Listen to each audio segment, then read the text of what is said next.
let's start off Tom Brady and the Dolphins. Reports are starting to surface that this was a move that was almost happened. It was very close to becoming a reality of seeing Tom Brady in South Beach. My goodness, what Instagram content we would have gotten from him down on South Beach, but one can only dream. All right, here's the story. The Dolphins were planning on bringing in Tom Brady as a minority owner. The plan then was to try to facilitate a trade with the Buccaneers to bring Brady and obtain his player rights, eventually getting him to come out of retirement and join the Dolphins.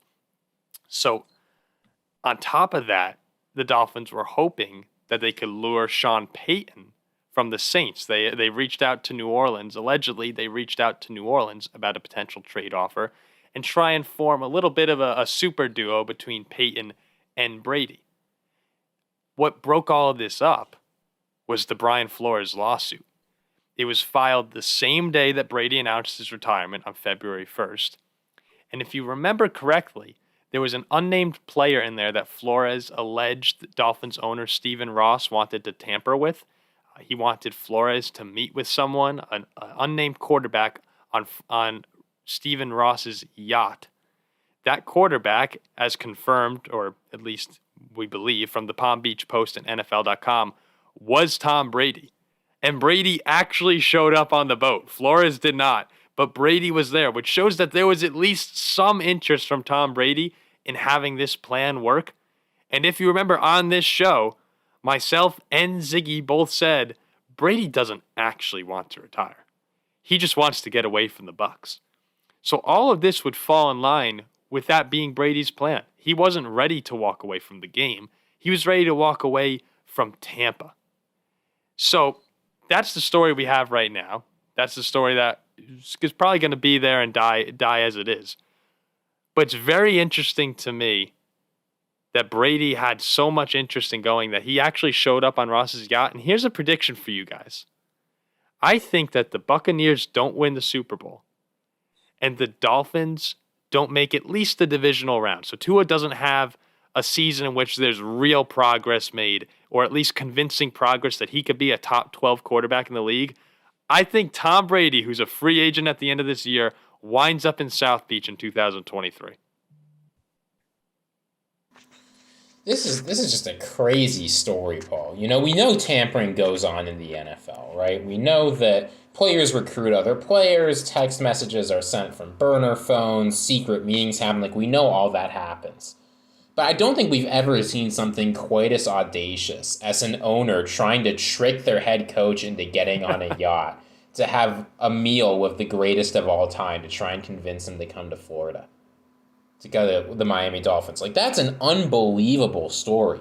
And, you know, in this case, because of this lawsuit, we might actually find out a little bit more. But between this and the accusations of paying for losing games, like, Stephen Ross is not coming out of this looking good. It seems like he might have panicked, tried to get Harbaugh, it didn't work. And this Sean Payton plan, like, it sounds like something out of a movie, you know? It is. We're going to try and bring in this great coach, we're going to try and bring in the greatest quarterback, and we're just going to try and win some games. Tom Brady gets his 2 games against Miami, or against the Patriots. You know he's beating the Bills twice. Like, and you have to think that Stephen Ross is sitting there with a little bit of Scooby-Doo vibes saying, and I would have gotten away with it if it weren't for this lawsuit from Brian Flores.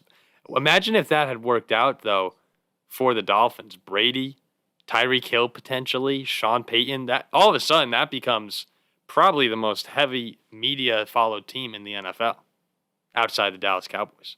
Crazy storyline. Yeah, no, and it would have been even crazier with the additions they already have gotten with, like, Tyreek Hill and everyone. Like, that offense would be, like, crazy. But now that offense is just average to slightly above average with Tua. And I agree with what you're saying. Tua's just going to be average.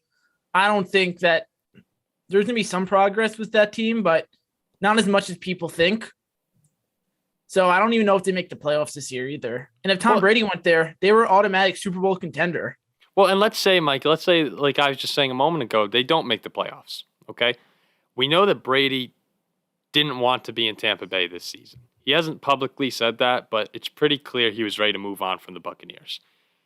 If the Dolphins don't make the playoffs and Tua's not the guy, which I think is very likely to happen because they play, I believe, the AFC North, and then they also have games against the Packers, Vikings, Chargers. It's a tough schedule for Miami. They're in a very difficult AFC. If they don't live up to expectations, is there a chance that Tom Brady, who becomes a free agent at the end of the year, says, hell, I wanted to get out of here last year. Why don't I go down now to a competitive team? Tyreek Hill and Jaylen Waddle are there. I have great weapons, possibly better weapons than I have in Tampa Bay right now. Is that a possibility, Ziggy? It's a possibility he goes there, but I don't think the world is prepared for Tom Brady free agency. We saw all the moves teams were willing to make, all the cap space they were willing to clear, all the draft picks they got lined up in order to take a chance at Deshaun Watson. And, some teams like the Saints and the Falcons really suffered for it. But Tom Brady, as a free agent, will probably sign a pretty cheap deal, who can go anywhere, who you don't have to give a bunch of draft compensation for, who teams don't have to feel morally unsure about acquiring. I think if Tom Brady enters free agency next offseason, we're going to see an even crazier offseason, an even crazier arms race than we got this year. Teams trying to convince Brady to come there for one last ride. Do you think that the expectation would be one final year with them, or would they be trying to keep Brady for possibly 2 years, seeing how long he could last? I think teams will want to see how long he can last, but look, it doesn't matter. If you are confident you can get 1 year of good play out of Tom Brady, you do what it takes. And, the worst case is you've brought in a bunch of quality talent. Well, let's say the Dolphins do make the wild card. So Buffalo wins the division. Miami sneaks in as the 6 or 7. And Tua has an okay season. I'm personally willing to trade Tua and bring in Brady just for one run. I'm going all in on one season. Of course you do. No, but there are probably some Dolphins fans who say, Tua's 24 years old. Is there any reason to keep him rather than go for it for one season with Brady and then have to reload? Think about this. Imagine. Here's this. Here, I think it's a similar situation to this. What the Browns were facing last offseason, they were thinking, Baker Mayfield, he's shown some flashes. He's been good. He's been bad. We're going to keep him and try and make one more run with some talent around him. It was a disaster. If you aren't convinced that you have a great quarterback, you do whatever it takes to get one for however long it's going to go.